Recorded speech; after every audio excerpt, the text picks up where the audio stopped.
We're going to walk down to the shop, see how cold it is in there, see if we can get a little bit of work done.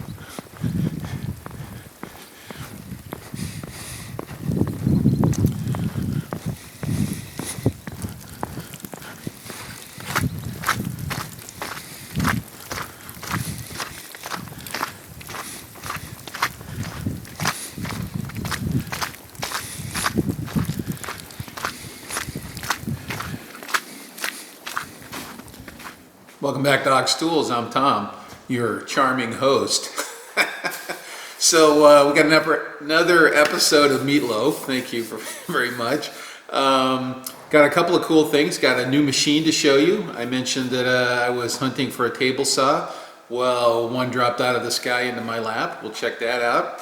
I got a bunch of buddy boxes that showed up in the mail from some of my friends all over the country. So I got that. Some updates on some existing projects. Setbacks on another. Let's see what else. Anyway, let's get into it. As you know, Meatloaf is a mixed batch, and there's always something for everybody. So let's get to it. Well, let's start with the bad first. My come along is it's going downhill, or it's going in reverse. So when I took it apart, we have a little problem now, and you know, this is Mr. Bozo visited, and this is my fault. I had this underneath when I was pressing the pin out, and I wasn't watching this lower part, and it flexed enough before I noticed it that. Now I got an extra problem. But the bonus is now I think where I'm headed, and I got some flat bar to take care of it, we're just going to remake this whole yoke in steel.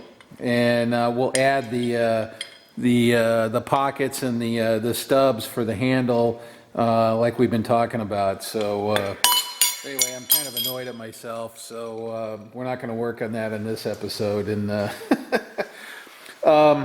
So I got these heads prepped here, sandblasted and then painted with, yeah, you heard me right, I painted them. This is this stainless steel paint that I like for this kind of stuff.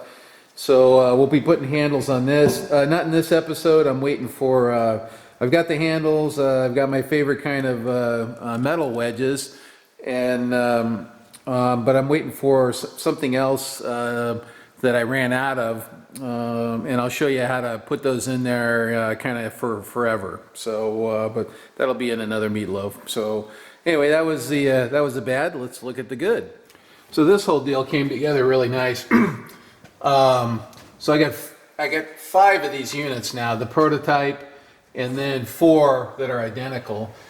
Robert, my buddy over at Russell Woodworks down in Benicia, it's a commercial woodworking outfit. I said, hey, you got some plywood drops down there I can get my hands on? And he says, yeah, sure, no problem. What do you need, right? And he goes, well, you want to give me a cut list? And I went, twist my arm. So anyway, I gave him a cut list. So he cut them all the size. And then I used my new table saw to cut the little rabbits here for the masonite. Now, when I went to Lowe's, they didn't have plain, tempered masonite like this. They had this stuff that has this. It's not melamine, okay? Melamine's a little different. This is just this white coating that they put on it. So it's almost like kind of like whiteboard material. In fact, you can use these as whiteboards. And it's the same price as. Excuse me, is regular tempered masonite, but it's got that white surface. And I said, oh, you know what, that's probably even better because light's coming down and it's reflecting kind of up into the trays a little bit. Instead of being a dark hole, I got a dark hole, a kind of a reflective surface. So anyway, these came out. Robert, thanks very much if you're watching the video. I appreciate the help. This has saved me a bunch of time. So these are put together with tight bond glue and then narrow crown staples I shot through there to attach it all together. So literally you can park a truck on these things at this point. You know, I mean, if you're gonna make them for yourself, there's no reason to, this is what he had, right? But you know, you could probably get away with 1/2 inch or 12 mil or something like that plywood without any problems at all. And the clever woodchucks, you know, you could even probably put little battens in the corners and use even thinner stuff, or you know, some clever construction techniques, you know, maybe box jointed or you know, who knows what. But anyway, if you want to make them, it's a very dense storage system. So anyway, Robert, thanks again for helping me out there. So here's the star of the show for today. This is a 1958 or 61. I guess you can look them up from the serial numbers, but this is what my friend Gary Brown from Old Iron Machine Works told me. And he is quite the woodworking tool collector. So he heard that I was looking for a table saw, and he says, well, I got one. I got to get rid of some stuff, and come on by, let's talk, right? So I went and looked at a couple other ones, and I wasn't getting the warm and fuzzies. So I went out to his place, and we ate tacos and dug around in his cargo containers for about 4 hours looking for parts and bits and pieces. But I got a beautiful, complete Unisaw. It's a 10-inch Unisaw. It's got the Delta fence. I also have a Biesmeyer fence that he gave me too, and I may or may not put that on. We'll see what happens. I want to try this one first. And anyway, came in just the nick of time to finish those tray cases up. You know, all the woodchucks out there are well familiar with these saws. This has the cast iron base here, sheet metal body, but it's got these really cool Art Deco labels and stuff. So it's just perfect for me. I didn't need the best and the fanciest, and this will just do me fine. And my another woodchuck friend of mine says, congratulations, you now own the most dangerous tool in your shop. And I have to agree with him a little bit, and because I'm a kind of a lifelong metal worker, right? But woodworking tools scare the heck out of me, okay? And for one reason, and kind of one reason alone, is 90% of what you're doing, you're holding it with your hands, okay? In metalworking, we're clamping everything and we're turning cranks to manipulate the tool into the thing, right? Now, that said, lots of people have used table saws for years without any problems, and sure, lots of people have had trouble with metalworking equipment too. But I'm used to metalworking equipment, and this spins so fast, and you're running your hand right by the blade there, and you're just waiting for this piece of wood to grenade and do something. But that's just my opinion. I made a zero clearance insert for it here out of this is called LE Garolite. Some people call it phenolic, but it's got cotton linen as the kind of structural part of it here. So real kind of fine grain. Machine's real easy, and it's pretty tough and slippery. So that's what the insert's made out of. And you know I'm in trouble when I got an indicator out on my table saw. So what I was doing is I was trying to just trim a little bit off, right? And instead of trying to eyeball the scale, I said, oh, I'll just put an indicator on it and I can move over 10 thou and take a trim cut and then test the fit, and Bob's your uncle. Anyway, thanks, Gary. Really appreciate it. Thanks for the buddy deal on that. And I'm sure this saw is happy to be operating instead of sitting in a 600 degree storage container in Benicia, or in Rio Vista. Okay, so, you know, we've been talking about using certain kinds of tape for grip surfaces. And then here's an example of one of, this is a floor scraper that had a foam handle here, but I replaced it with this hockey tape. And using the twisted tape method made a kind of a bumpy, you know, non-skid grip for this, out of this stuff here. But in the comments, and I apologize, I don't remember who mentioned it, and maybe it was multiple people, but they said, hey, is that similar to friction tape? Okay. And I don't know about you, but, you know, my memories of friction tape are kind of a moldering, funky, you know, dirt-covered roll that was in my dad's toolbox, right? And he said, you know, I'd ask him what it was, and he goes, oh, that's friction tape, right? And you're like, what's that for, right? But apparently in certain kinds of electrical connections, it's actually specified as an overwrap for, you know, certain kinds of junctions, and where you might have one of those, I can't remember those screw-down clamps to clamp two wires together, right? And then you can wrap it with insulating tape, self-fusing tape, and then friction tape, and then maybe vinyl tape over the top of that. I'm not sure of the sequence. Anyway, enough yammering there. So I bought a roll, and I said, okay, well, let's, you know, I don't have any, let me get some. It's actually very similar to this. It's cotton, it's woven, and it has a pretty good adhesive on it. But what's interesting is where this one is smooth and dry on the outside, this one has some of the adhesive. So I guess during the manufacturing process, they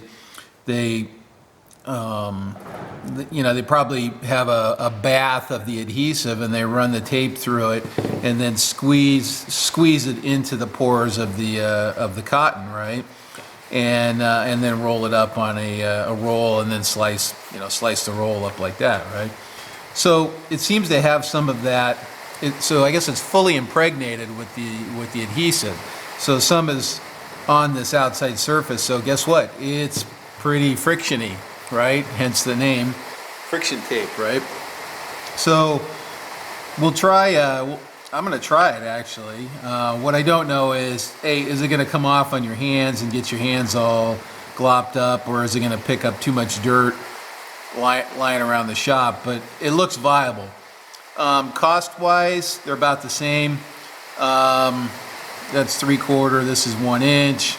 I think this was $5 or $7 for the roll, and so was this. So, you know, approximately the same, and it was probably about that big too. So, so anyway, it looks like friction tape might actually work, and actually have a minor advantage if the adhesive stays put and doesn't come off on your hands, because that would be a pretty big negative. So I'm going to try a handle. So cotton friction tape. It's kind of hard to find, you know. Lowe's and Home Depot, I don't think they have it. At least I didn't see it. I got this from McMaster. I just ordered one roll, and for testing purposes. So it says made in Mexico. There's a friction tape plant in Mexico somewhere. So and this comes from. Oh, this is made in the U.S. So that's made in the U.S. So choose your poison. This is the first buddy box here. Some items that a gentleman named Tom Dickey sent me, and thank you very much, Tom. Mystery boxes are always fun to open up. Anyway, it's kind of an interesting little eclectic collection of goodies. So for those that don't know, I'm a little bit of a Plomb junkie, and when I say Plomb, that's how it's spelled, Plomb, not plum. That's a little different. And then this is a predecessor to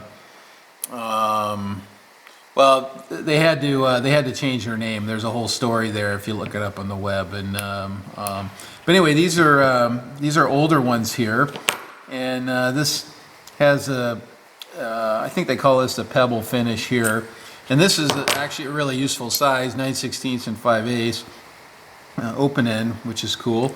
And I just, you know, the logo is really what people go nuts over, right? It's just kind of a nice logo, and they had for many years they put out a very nice catalog that was had a lot of kind of Art Deco styling cues. And then we got a half inch drive ratchet here that feels really good actually. It's got a nice ratchet, feels pretty smooth. Looks like somebody's been in there messing around with it, but you know, dating this, you know, this is probably 40s or something like that, 30s or 40s. So not surprising, and it kind of looks like somebody went over this one with a wire wheel too, but not too bad. Anyway, let's look. Yeah, it's fairly coarse ratchet. It's not super fine tooth, but it's got a nice action to it. So, excuse me. And then okay, let's set those aside. Let's quit lusting over Plomb. And then we got a big fat Sharpie, not Sharpie though, but Milwaukee. And this is, I haven't used these before, but I'll try it out and see how it is. My buddy Stan, I think, uses the smaller Milwaukee ones. I think he likes those. Oh wow, what does this say? Ink Germany, marker China. Okay. Oh, all right. So they're differentiating between the ink and the marker itself. So, that's kind of interesting. Okay. All right. Ooh, it sounds like the rain's starting. And the last one before the rain hits here. Let's take a. These are some tool chits. I think it says Ford Motor Company. So these are tool room checks, and that somebody had or collected. WSCO,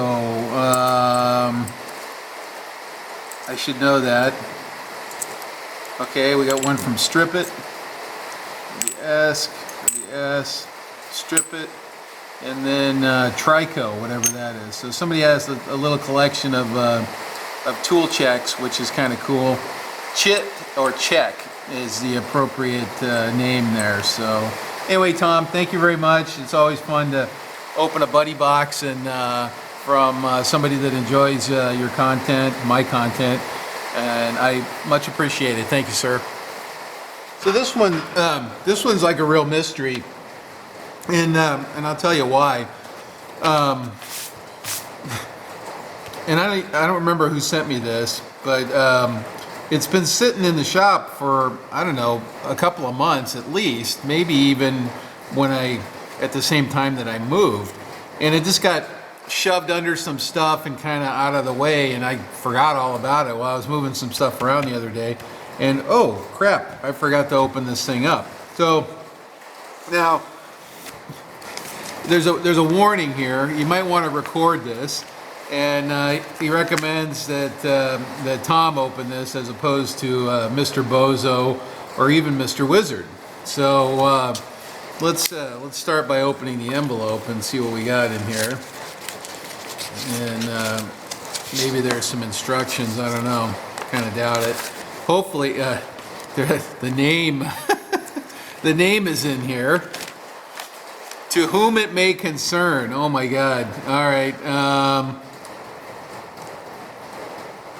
Blah blah blah blah blah blah blah blah blah. All right, we're gonna open this thing up. This note's too long to show on camera. No name in there, and so I'll probably be able to figure it out. But what we got is it looks like some Phillips here, but they're filled with stuff to make them a pain in the neck to. Well, that wasn't that hard. So the question is, how do we attack this, right? Because it's got these security fasteners in the sides here, and I don't happen to have, you know, they sell a tool to remove those, and I suppose I could get one, but I think we want to look in this now that we've got it. So the question becomes, do we clean out these screw heads, which actually looks pretty, doesn't look too bad to me. I think that's what we're going to do. We're going to clean out these screw heads a little bit. And I think this is epoxy or something, right? But it's not particularly hard epoxy. So we use some stuff that once it's cured, it's kind of like pretty impossible to get out. Yeah, let's do that. Let me fuss around with these a little bit, clean them out, and then we'll get a driver and we'll see if we can get the top off, or what the side that the note was attached to. So let's see what we can do. You know, it dawned on me while I was doing this that this could be like one of those, you know, I don't know what they call them, but you know, these pimple popping videos, or you know, where they trim cow hooves or dairy cow hooves, or you know, do farrier work and they're trimming the hooves of horses and stuff like that, and donkeys. There's a ton of these videos, and they're actually really popular, where they're kind of, oh yeah, this one looks pre-chowdered here, where they're cleaning the hooves and then trimming them, and then bringing them back into good health. But it kind of dawned on me that digging this epoxy out of these holes was similar. So saying that, I didn't want to deprive anybody that's into that stuff and the enjoyment of watching me. Yeah, this one definitely looks like it's been worked over here, but we'll see how bad it is. Anyway, I didn't want to deprive anybody of that pleasure if they were enjoying me trimming that stuff out of there. Because it's kind of fun, actually, honestly. Maybe I'll do that. I'll just do a series of videos of cleaning out screw heads. All right, let's get the impact. All right, let's give it a try here. Make sure we're going the right way. Push down. All right. Let's. Oh, okay. So I see what's going on. They're pre-stripped. Ooh, that one's.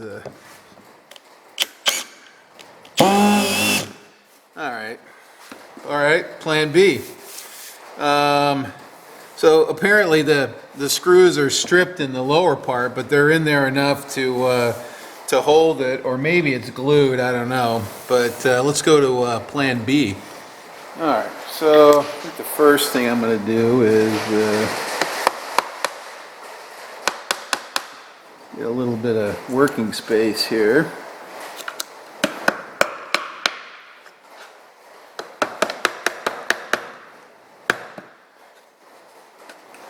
Let me get another one of those. Plastic wedge. I think these are door or you know, for putting under table legs. All right, so we're just gonna.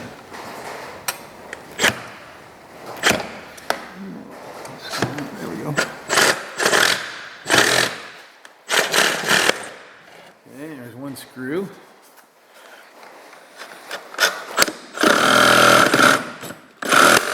Two screws, and then we'll rinse and repeat here.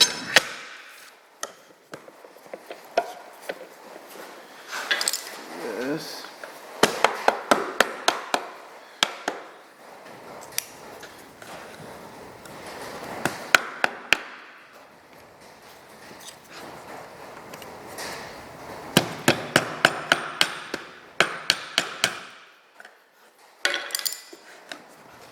Okay.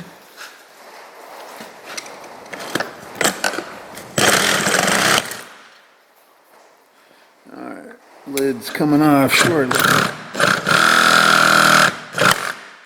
Alright. See what we got.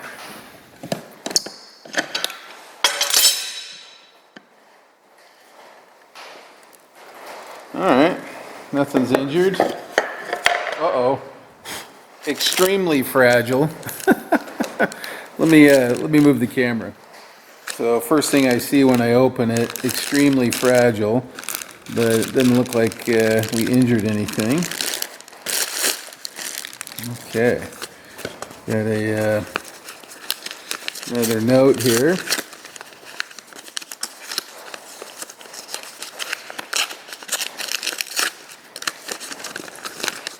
Hopefully my tormentor left their name. Let's see here.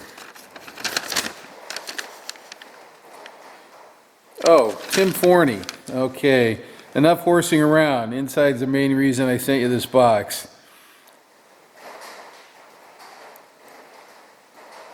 Okay. Huh. Making coasters out of stainless inside as a result of that conversation. Oh, okay, so it's a... all right, let's check it out. This is... this ought to be pretty interesting here. Okay, nothing in there. I mean, come on, we got to open this first, right? What do you think? Look, it's got a buddy tab on it. How do you like that? All right, Timothy. Let's see what we got here. So apparently I had an email conversation with Timothy some time ago, which I don't recall, about stainless steel coasters, I think is what it said. Yeah. Oh. All right. So we got a little kiddo's tool set here. Yeah, it's about my speed. Oh, watch out. A utility knife. Oh, this is great. This goes with my new table saw. I can't hurt myself with these, at least too badly. Actually, that's got a... Oh. Okay. Apparently, it's a dead blow hammer. I thought it felt kind of heavy. Look at that. All right. Oh, I gotta do something with this. All right. Put it in there. All right.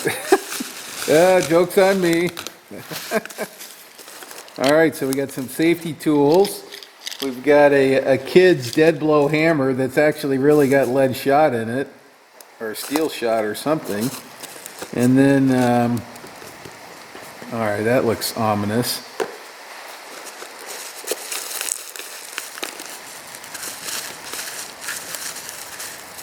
Look at this guy. He's perfect. Buddy tabs, man. Thank you.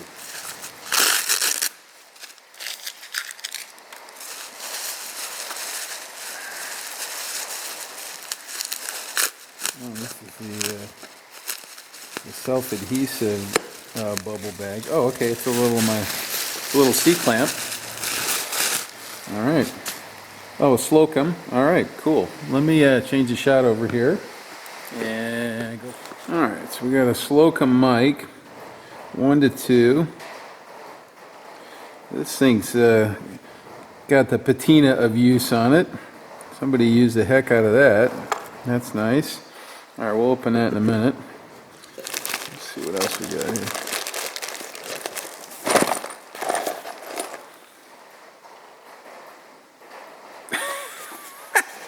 I love the notes. I can't keep you from opening this, but there's nothing worthwhile inside. Now, come on, what kind of a... I mean, okay, if you were at a flea market, you would open that, right? You would open that. Have a look and see what the heck was in there.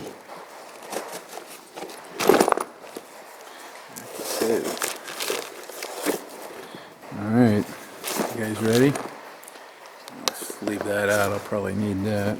Ta-da! Oh God, no kidding, huh?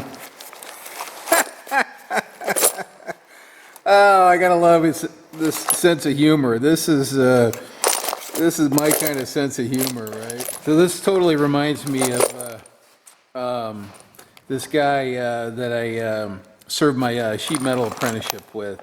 He worked in the it was the like welding booth, right? Welding booths. We each had our own little area, and his was next to mine. But what he would do, and it took me forever to figure it out, is he'd saw something off in the vise, hacksaw something off, and then what he'd do is he'd throw it over the welding screen, right over the top, and it would go, and it would land right on the top of my toolbox, right? So forever I went in the top of my toolbox, and I'd find stuff like this, right? It's like, what is going on? Where is this coming from, right? And anyway, I couldn't figure it out, or I didn't figure it out. Well, one day later on, I was walking back to my work area, and I turned the corner just as he was throwing something over the fence, and I saw it just arc in and just go bink, right into my toolbox, and I go, gotcha, right? And then it all made sense, right? Well, this is exactly the kind of stuff it was. So, all right, Tim. Joke's on me, that's pretty good. I love the note, that's awesome. All right, let's see what else we got before we wrap this one up here. Okay, looks like we got some different charts, speed and feed stuff, or let's see what we got here. Let's take it out here. You know what, I'm gonna put this over on the desk, and we can kind of go through it. Let's see what we got here. Revised Constitution. So, Constitution of Vermont, okay. This looks like some old guy's notebook. Oh, wow. Oh, this is great.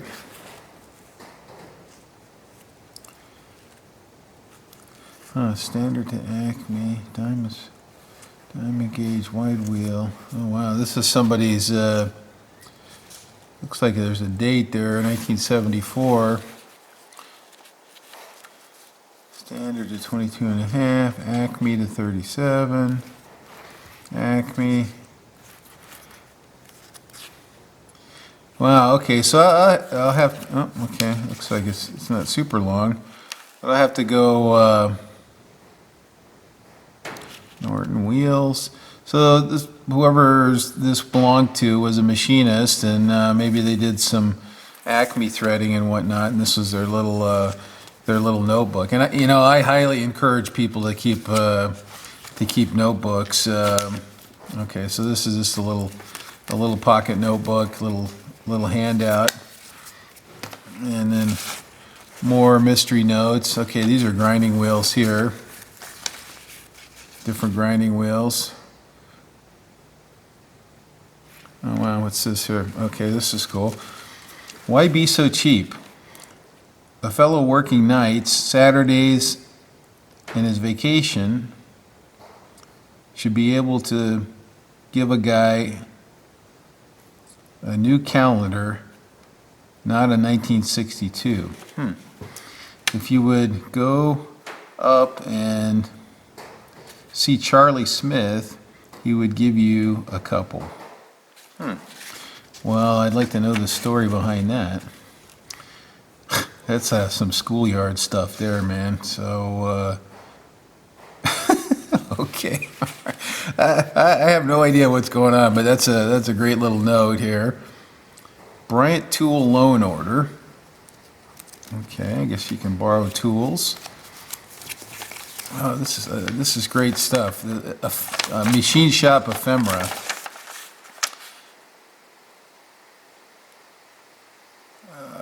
Requisition, do work as follows. Stevens. I don't. Okay, don't know. 3-page. Okay, decimal equivalent. Normal stuff.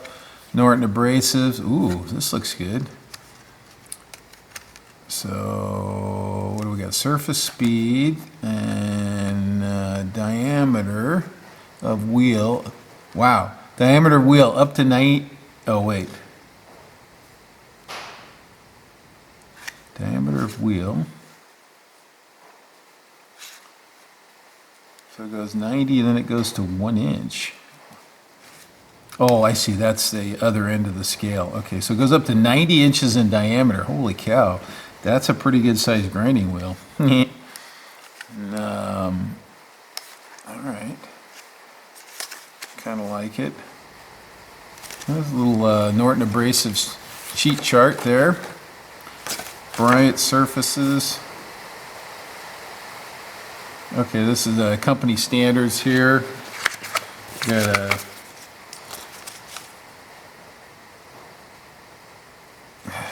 what?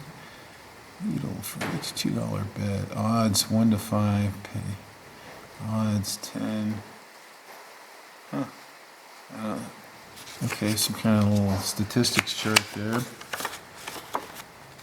All right. Anyway, there's some cool stuff in here. I don't want to spend hours going through it here on camera, but clearly some interesting things here. This is the first time I'm seeing all this, so I'm kind of intrigued too. Okay, so here's the guy. This is Paul Gibbs, 1976. He's a thread grinder. Okay, that makes sense with the Acme stuff. Wow. Base rate, $4.90 an hour. 1976. Okay. Seniority date. So it looks like he worked there from 1976 to 65. I don't know what that is. Department 6. Shift 2. Okay, he works on first shift. Okay, that makes sense. Transferred from first shift days to second shift nights. I bet he was not happy about that. Let's show you how that goes. Okay. And then bunch of notes here. We'll have to dig through that. All right, Tim, thank you. That's some interesting ephemera stuff. And I'll root through that and see what the deal is. All right, the last thing we got in this in that box that Mr. Fancy Pants Tim sent is this one here. Let's open this up carefully. Over penetrate there.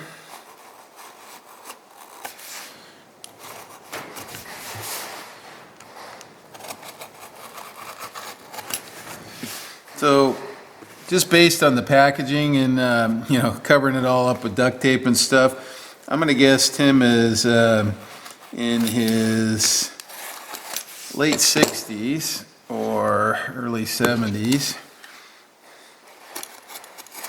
You know, old guys do this stuff, and I guess I'm an old guy, so I can say that with impunity.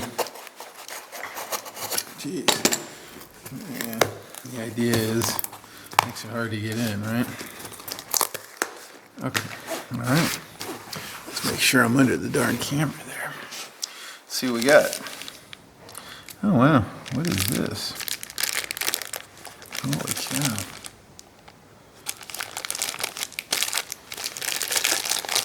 Oh, somebody else that reuses McMaster bags. Okay, I don't think there's anything else left in there. This foam dates you too, Tim. Anybody that saves foam like that is an old guy, okay? Just heads up. Oh wow, look at that, cool. Oh man, laser engraved, 2022, that must, okay. Sorry for taking so long to open the box, but so I guess Tim and I had a discussion about coasters. And I'll have to go back and look for that and see what, that's cool, made in the USA. And it's laser or it's chemical etched in there, hard to say. What is that? I'm gonna say laser. Looking at it here. I'm gonna say laser. Tim, thank you. That's pretty awesome. I don't have a cup or a mug, but that's a hell of a coaster there, my friend. Anyway, you know, it's humbling for me certainly that people like what I'm doing enough here. You know, it's just me in my shop talking to a little black box, but there's people all over the world that kind of appreciate what I'm doing, and they think enough of it to send me nice gifts like this. You know, this is pretty thoughtful stuff, right? They made this, they marked it. The guy Tim went through some trouble to package it in a very entertaining and clever way. Anyway, it's just great. I love it, and thank you guys for you know, for that kind of appreciation. So I came home the other the other day, and this was on the porch. The UPS guy left it for me, and it's a hell of a little crate. And you know, I have to say that I'm probably going to save the crate once I get this lid off. You know, it's got a couple of nice handles, so maybe I can put something in there, or toe chains, or who knows what. But let's crack it open. Oh, sorry. This is from Jerry Morse, who asked for my shipping address, which I gave to him, and he sent this. And he says all you'll need is a T20 Torx to open it up. These are really nice screws, by the way, too. They almost look like stainless steel, but anyway, he's got washers under him. It's like attention to detail, right? So let's buzz these out and see what we got.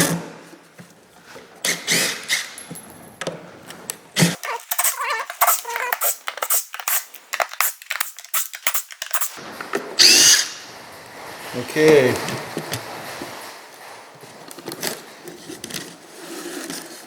Let's see what we got here.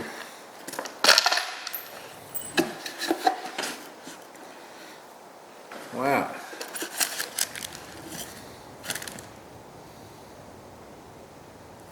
Oh, okay. Just starting my retirement. I do finished carpentry. Okay, great. Your sphere of influence is no small thing. You may use my name. Okay. So this is Jerry Morse. Oh, this is good. I'll save this. I'll show it on the. I'll show it on the desk. This is great. It's a kind of a you know, a pleasantry for the shop from the Brown and Sharp Manufacturing Company. We'll take a look at that separately, which is cool. We got some foam blocks. I see a nice wood box at the bottom here. Take a look at that. All right, you know what? I'm going to empty this out, and then we'll look at the stuff over on the desk because it's better for your viewing. All right, so let's see what we got here. This was from Jerry Morse.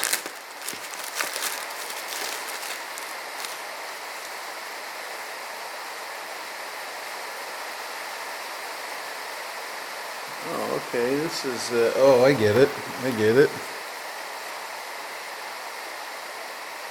Okay, so this is what we got is some jig ground holes here. Actually, this is kind of interesting gauge. 2.9999 center to center, you know, looks about right to me. That's, so, you know, on the scale it looks like 3 inches, okay. And what's in here is actually, I think this is, yeah. So this is a, some oil on it and whatnot. This is a center mic, so this measures centers. So let's, I've never used one of these myself. Let's make sure I'm in the middle there. And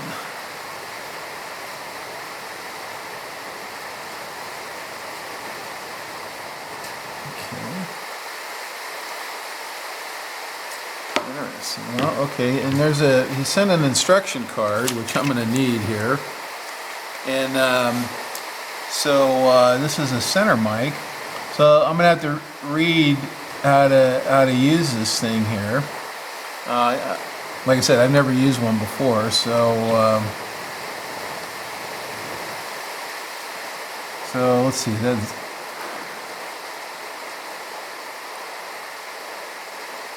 I'm just trying to eyeball some stuff here.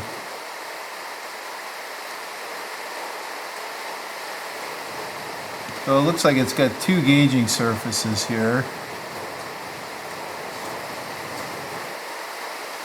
It's got a small one and a larger one. So let's run that all the way down. Let's see if it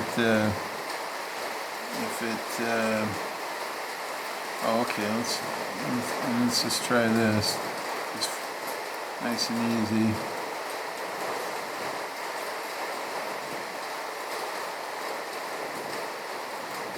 Okay, that's nowhere near 3.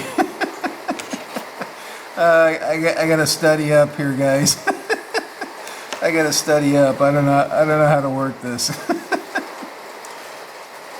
And I don't want to learn it on camera, okay? So, but let me play around with it and try to understand it. Maybe you're supposed to set it on. All right, you know what? I got to read the instructions, but it looks like he sent me a gauge so that I can practice on it, which is kind of cool. And you know, these can actually be reasonably challenging measurements. You know, center to centers on bores like this. Now, I don't know if this. I don't think. Oh, you know what? It looks like they got bores of different diameters there. Oh, okay. It looks like you take a difference here. So you can measure bores that have different diameters. I was thinking that it might only work with bores of a single diameter. Anyway, Jerry, thank you very much for sending one of these along. I'm going to play with this, and then I'll do a little follow-on segment once I kind of figure out how to use it, okay? So I apologize for not opening this sooner and playing around with this, so I'll come back to this. So it turns out this is easier than I thought. So I can do a quick demo here. So I tried it and it works good. Okay, so first step is you put that against this stop here. You snug that down, okay? And then what we do is we come up against the nearest distance here. And I'm not going to do it with the vernier. I'm just going to do it quickly so you can kind of see. Then we snug this down. That set screw's bent. Okay, so we've got the closest distance. Okay, we've got the closest distance. Now we leave this locked, and what we do is we bring this one up to here and butt it against that, and then we snug that. Okay, then we loosen this, and then we measure we gauge the farthest distance, like that. Snug that down, pop it out, and there it is. It reads 3 inches, and we're just going to call it 3 for the purposes of this, right? But that's how you do it, and that's how, and it's actually very clever, and that's how that you can measure holes that have different diameters. So if you care about the center to center, which you do in a lot of cases, right? And then you got to do, normally you would measure the holes and you would measure, you know, you do some math to do this. This kind of does the math for you, which is kind of pretty cool. So I'll make a copy of that, Jerry, and I'll mail that back to you so you have that with yours. I guess he's got one of these too. But that's a pretty interesting tool. So thank you very much, and I'm glad I took a minute there and worked out how to do it. And I'm guessing that it looks like somebody may have modified this tool so that they could measure some tiny holes center to center. Now these posts are pretty long for that kind of thing, but you know, I'll try it out as well. So anyway, thank you very much. That's very cool. I'm stoked. So this is the last thing that was in that crate from Jerry Morse, and I could see it from the top. I didn't know what it was initially, but I saw the little badge and I went, ooh, okay, this ought to be interesting. And it is, it's very cool, and ta-da, there it is. It is a superb little Taft Peirce hand scraped little surface plate. It's just gorgeous. And you know, I've seen quite a bit of Taft Peirce scraping. We have some really huge Taft Peirce tables, cast iron inspection tables at work that are hand scraped, and they have kind of a characteristic kind of look to them. They did their scraping a particular way, and it has I would call it a signature, right? There's no right or wrong pattern, right? As long as you get the right kind of bearing points and whatnot. But there's kind of you know, like Morse code guys have what's called a fist or a hand or whatever. Scraping companies or people that are trained in scraping by certain companies end up with certain kinds of kind of distinctive looks. Anyway, this is one of them. And Jerry, thank you. This is just gorgeous. It's a great little size too. And I'm going to cut a little piece of VCI paper to put in here because lately I've been having a rust problem, and here's a good example. Now this is this steel here that I scraped at some point, but you can see it's getting a little fuzz of rust on it, and it's just sitting out. So I'm going to put some oil on here and VCI paper, and then find a little spot for this. Thank you. This is gorgeous. I really appreciate it, and I did not expect anything like this. Thank you. So this next one here, this is from my buddy Dennis Panatazas in Chicago, and I've known Dennis for quite a while actually. I want to say, oh geez, 15, maybe 20 years now, something like that. It's getting up there. But anyway, he sent me you know, he's an interesting character. He's the guy that actually ran those tower calculations for my EMT tower, just for fun. Yeah, that's the kind of fun Dennis likes, right? But anyway, he sent me this kind of shop warming care package gift here that's got quite a bit of interesting things in it. So let's dig into it. First off is some actually really nice shop rags here, and that he used to help stuff things. So let's get all those out of there, and we'll just kind of work our way down from the top, I think. So let's move those off to the side, and then turn this heater so it's facing me here because it's kind of cold. Here. Okay, so let's start out here. This is I got to put this thing together, but what it is, it's called a Euclid, and let's see if he's got a sticker in here or something like that. It's a Euclid Probe. Yeah, it's a Euclid Probe, and you go, what's a Euclid Probe, right? Okay, well, this is a Euclid Probe. It's a little device that Dennis designed and manufactured, and what it's for is for accurate Z position, vertical position on 3D printers and lasers and water jets and all kinds of stuff. So it's kind of an environmentally sealed little sensor that uses magnets and, you know, obviously some simple technology to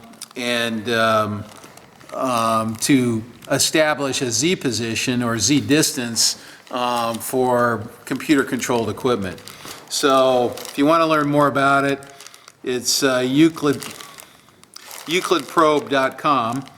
And anyway, Dennis manufactures these and ships them out, and the caution, bag contains small parts. No kidding. So he said, yeah, here's one for you, but you got to put it together. So we'll put it together and see if we can make it talk, okay? So thanks, Dennis. All right, moving along here. So this is interesting. So let me get rid of that. So, you know, I bought a four-wheel drive Ford truck, and it happens to be a 7.3 diesel. And Dennis is a 7.3 guy. And this device here is something that he made. And let me see, he gave me an explanation of what it's for. So, your very own Acme 7.3 Power Stroke under valve cover UVC harness breakout box. So you remove the under valve cover harness at the valve cover and plug this into the connector to test glow plugs, injector resistances. It helps when diagnosing no start and slow start conditions. So anyway, it's something that Dennis makes, and it plugs in under the hood or whatever, and Bob's your uncle. So and now that I have a 7.3, he's sharing all his learned diesel diesel stuff with me. So which is very cool.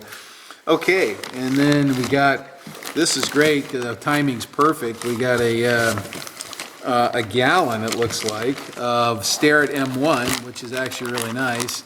Actually, I like the smell of this even better than WD-40. And what do we got here? We got a dispenser too. All right, now we can clear out here. So, okay, Starrett M1. Looks like you got it from McMaster Carr, which is great. Let's set that aside. Let's see. It's, you know, Dennis, your timing is pretty awesome because I just dropped my WD-40 spray bottle, and it just disintegrated. You know, the top of it just disintegrated. Oh wow, there's more than one in here. Okay. Wow. Okay. Oh, what's this? Oh, there's all kinds of goodies in here. Shoot, let's take a look. So hopefully these are more robust than the WD-40 ones, because they fall apart. They fall apart pretty easily. Okay, so Starrett M1. We got some other treasure in here. Okay, get rid of the box. Don't you? I just love all this this clever packaging here. Oh, okay, this is Camphor. So this is a. Oh, it smells great actually. Deer brand, interesting. So people put this in their closets, and apparently it is a corrosion preventative too. So which is interesting. So I'll have to try that out and see. Well, thanks, Dennis. That's kind of cool. What else we got here?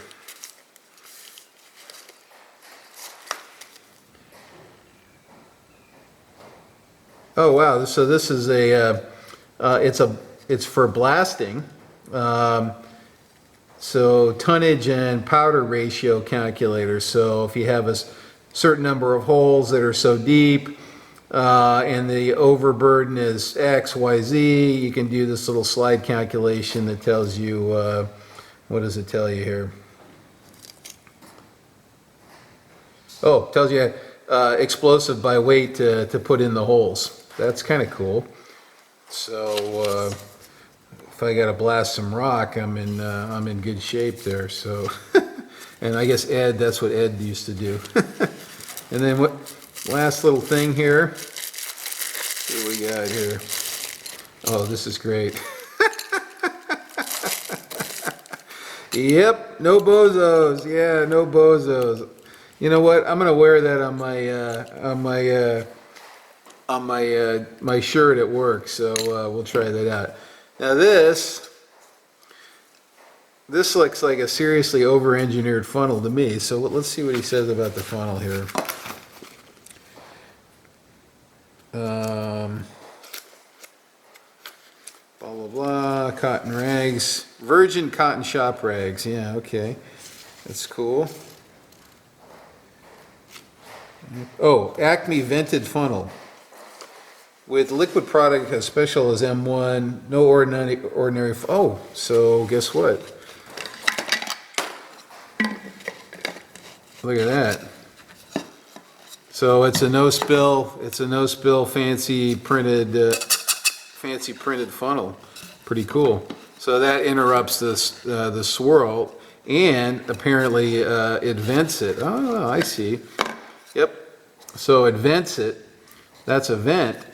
So it's just going to go, whoop, it's just going to swirl, it's going to shoot right down there. So hey, we'll have to try that out. Okay. All right, Dennis, thank you very much, buddy. I'm loving the smell of this. This is great. Thank you very much for the goodie package, right? Hey, with friends like this, I mean, this is awesome. This is very awesome.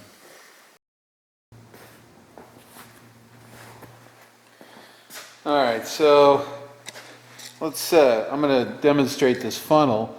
So a couple of deals. All right, so from a mechanical design standpoint, what do you guys think about this container? I see some like kind of serious problems with it, right? The CG of this thing when it's full of liquid is up in here somewhere, right? And so right away there's an issue with that, although maybe it's not a big deal, okay? But, you know, they can mold these any way they want, right? Okay, so because I'm filling it and I want to be careful, I don't want to knock it over, I'm putting it in this. So we'll put the vented funnel on here. So maybe, Dennis, if you're watching, 3D print a flared base for these or something. So, okay, there's that. Now here's the second problem, is look at this stupid container. Okay, I'm gonna pour this, but I filled that one already, right? But I spilled some on the floor because this is a weak design here. They didn't accommodate pouring with this. And you can't pour it backwards like you would with a paint can because this is recessed below the surface here, right? So let's go for it here. Now I've already poured some out, so it'll probably be better than it was. But you can already see that it's not stable. All right, that's okay. I'm still leaking some. Funnel works good. Oh, actually, I should. I got enough to keep going here. No, it's pretty full. Sorry, I should have zoomed in on the no swirl in there. Okay, let's cover this up. So, you know, not everything's your fault, I guess is what I'm saying. So if you spill some on the floor with this container, it's not really your fault. It's the dope that designed the blow mold for this, and Starrett for choosing this container for their M1, right? And not thinking about how people are going to get this out of the container into their nice small containers that want to tip over. So, okay, rant mode off. Click. Hey, these work good. I like the sprayers already, and my table's a little rusty. It's bugging my friend Chet that I got a little bit of rust on my table here. I just sprayed some M1 on there, Chet, just for you, buddy. Okay. All right. That's about all I got today, guys. Once again, thanks to all the buddies out there that sent me boxes. I really appreciate it. It's not necessary, but it's always appreciated, and it's always fun to open up a buddy box. So I'm gonna be sure to watch right after this, because I'm gonna leave you with some parting words from the Brown and Sharp Manufacturing Company. So I'll be sure to read the whole thing, and I think it's relevant in today's climate. So catch you next time, guys. Thanks for watching.